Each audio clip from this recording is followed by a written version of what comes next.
நான் வண்டிங்க எத்துனுவானா பார்த்து போடலாம்லம்மா. நீ கொஞ்சம் தள்ளி நிக்கலாம்ல. அதுக்குன்னு அங்கே தூக்கி போடுவீங்க, கிட்ட வந்து போடலாம்ல. ஆஃப்டர் ஆல் குப்பை பொறுக்கிற நீ எனக்கு வந்து அட்வைஸ் பண்றியா? போய் வேலையை பார். ஹேய், அவர்கிட்ட எதுக்கு காலங்காலத்தில் சண்டை போட்டுட்டு இருக்க? அவனை எங்க வைக்கணும்னு எனக்கு தெரியும். ப்ரோ நீங்கள் போங்க ப்ரோ, சாரி.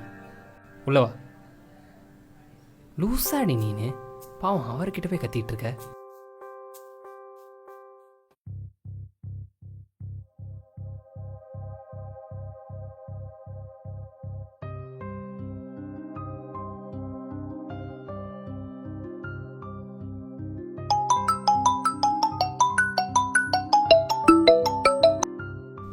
சொல்லுமா.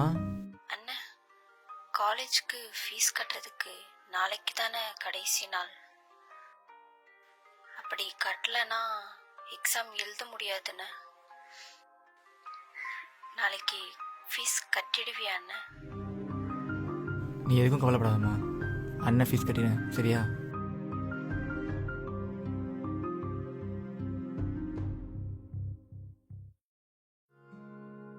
டேய், அம்மாவோட கொஞ்சம் அர்ஜென்ட்டாக தேவைப்படுது, இது வித்து தெரியா?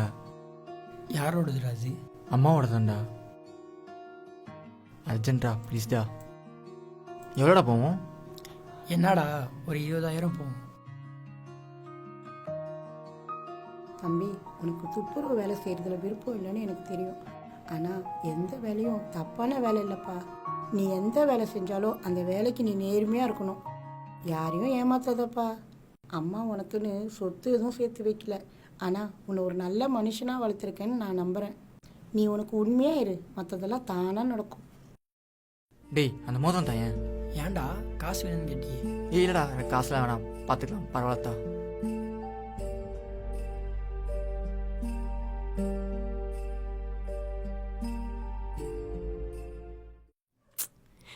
ஷூ எங்க விட்டுன்னு தெரியலையே.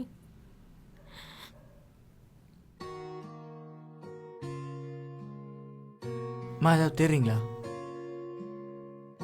நீயா? சி தள்ளி போ, நான் தள்ளி. ஏய் லூசு, ரிங்க தேடு. சூர்யா, அப்பா ஃபர்ஸ்ட் எனக்கு வாங்கி சரி கொடுத்துறீங்களா? சரி, அல்லாத கிடச்சிரும். இந்த மோதிரமான்னு பாருங்க.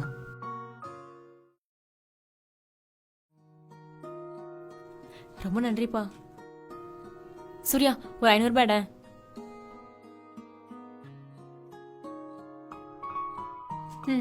இந்தப்பா. வேணாங்க, இது உங்கள் மோதிரம், அதனால் உங்ககிட்டயே கொடுத்துட்டேன். நீங்கள் கொடுக்குற காசுலாம் பெருசு இல்லை, நீங்கள் சிரித்து பேசினாலே போதும். சில பேர் நாங்கள் தாகம் தண்ணி கிட்டலாம் கொடுக்க மாட்டாங்க, ஏன்னா அதில் அழுக்கு கொட்டிக்கோன்னு பார்ப்பாங்க. குப்பையை எடுக்கிற எங்களுக்கு நீங்கள் மரியாதை தரலன்னா குப்பையை போகிற உங்களுக்கு நாங்கள் எங்கம்மா மரியாதை தரணும் சொல்லுங்கள்? ஆனால் நாங்கள் அப்படி பண்ண மாட்டோம், எங்களுக்கு எல்லாரும் ஒன்று தான்மா. பாத்தியா, காலையில் அவர் எவ்வளோ கேவலமாக பேசினேன். அவர் நினச்சிருந்தா அந்த மோதிரத்தை விற்றுட்டு இந்நேரம் காசாக்கிட்டு போயிருக்கலாம். ஆனால் நீ பேசுனதை கொஞ்சம் கூட மனசில் வச்சுக்காம அதை திருப்பி கொடுத்துட்டு போகிறாரு. அவர் வந்தோன்னே நாத்தடிக்குதுன்னு சொன்னல, அவர் உடம்பு வேணா அழுக்கா இருக்கலாம், ஆனால் அவர் மனசை பற்றியா? போய் ஒழுங்காக அவர்கிட்ட சாரிக்கல போ. தம்பி, என்னை மன்னிச்சிருப்பா. நீ இந்த மோதிரத்தை கொடுத்து உன்னோட நேர்மையை காட்டிட்ட. ஆனா நான்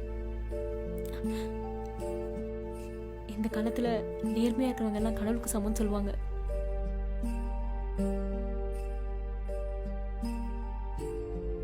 இந்தப்பா, இதை வாங்கிக்கோ.